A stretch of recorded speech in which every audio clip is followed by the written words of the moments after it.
রাতে অনেক কষ্ট করে পড়লে সকালে খাতা খুলেই মনে হয় সব উধাও। তখন মনে হয় আমি কি আসলেই পড়াশোনার জন্য তৈরি না? যদি এমন মনে হয় তাহলে আগে একটা কথা পরিষ্কার করে নাও, তুমি একা নাও। আর সমস্যাটা তোমার ব্রেনের না, সমস্যাটা পড়ার পদ্ধতির। আজকের এই ভিডিওতে আমি তোমাকে এমন কিছু কৌশল বলবো যেগুলো ঠিকভাবে ব্যবহার করলে পড়া শুধু মনে থাকবে না, পড়া সহজও লাগবে। আমাদের সবচেয়ে বড় ভুলটা কি জানো? আমরা ভাবি পড়াশোনা মানে শুধু বই খুলে বসে থাকা, কিন্তু আসলে পড়াশোনা মানে হলো ব্রেনকে কাজ করানো। তুমি যদি বই খুলে শুধু লাইন ধরে পড়ো তাহলে তোমার মস্তিষ্ক প্যাসিভ থাকে, সে ধরে নেয় এই তথ্যটা গুরুত্বপূর্ণ না। তাই প্রথম কৌশলটা খুবই গুরুত্বপূর্ণ, অ্যাক্টিভ রিকল। মানে কি? মানে পড়া শেষ করে বই বন্ধ করো, তারপর নিজেকে প্রশ্ন করো আমি কি পড়লাম, শিরোনামটা কি ছিল, মূল পয়েন্ট কি।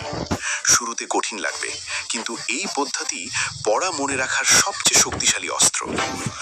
এবার আসি সময় ব্যবস্থাপনায়। অনেকেই বলে আজ সারা দিন পড়ব।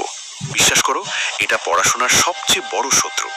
কারণ ব্রেন একটানা দীর্ঘ সময় ফোকাস করতে পারে না। এজন্য ব্যবহার করো পোমোডোরো টেকনিক।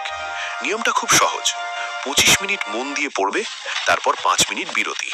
এই ছোট ছোট সেশনে পড়লে ক্লান্তি কম হবে, মনোযোগ বাড়বে, আর পড়াও মনে থাকবে বেশি।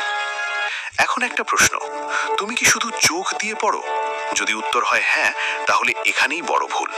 পড়া মনে রাখতে হলে চোখের সাথে হাতকেও কাজে লাগাতে হবে। লিখে পড়ার অভ্যাস করো। গুরুত্বপূর্ণ পয়েন্ট নিজে নিজের ভাষায় লিখে নাও, কারণ যখন তুমি লেখো তখন ব্রেন তথ্যটা প্রসেস করে, বুঝে নেয়, আর তখনই সেটা মেমোরিতে ঢুকে যায়। এখন আমি তোমাকে একটা দারুণ ট্রিক বলি, যেটা টপাররা গোপনে ব্যবহার করে। যেটা পড়ছো সেটা কাউকে শেখানোর চেষ্টা করো। বন্ধু না থাকলে নিজের সাথেই জোরে জোরে বলো।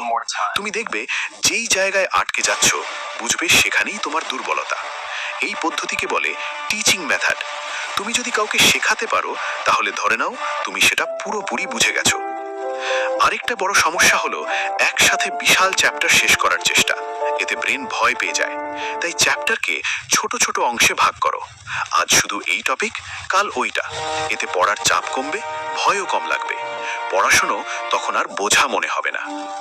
অনেকে রাত জেগে পড়াকে হিরোইজম মনে করে, কিন্তু বাস্তবতা হলো ঘুম ছাড়া মেমরি কাজই করে না।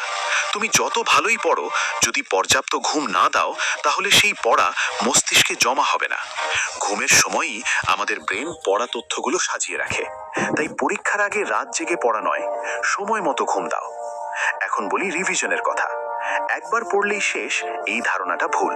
পড়া মনে রাখতে হলে বারবার অল্প অল্প করে রিভিশন দরকার। আজ পড়লে কাল 5 মিনিট দেখে নাও, তারপর 1 সপ্তাহ পর আবার দেখো। এই পদ্ধতিকে বলে স্পেসড রিভিশন। এতে পড়া দীর্ঘদিন মনে থাকে।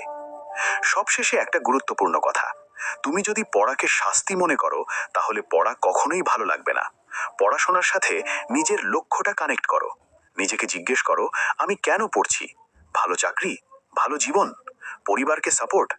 এই কারণটা যত পরিষ্কার হবে পড়ার আগ্রহ তত বাড়বে। এই ভিডিওতে বলা কৌশলগুলো যদি নিয়মিত ব্যবহার করো তাহলে পড়া আর ভয় লাগবে না। পড়াশোনা তখন সহজ হবে, আনন্দের হবে। ভিডিওটা যদি তোমার কাজে লাগে তাহলে অবশ্যই একটা লাইক দাও, আর এমন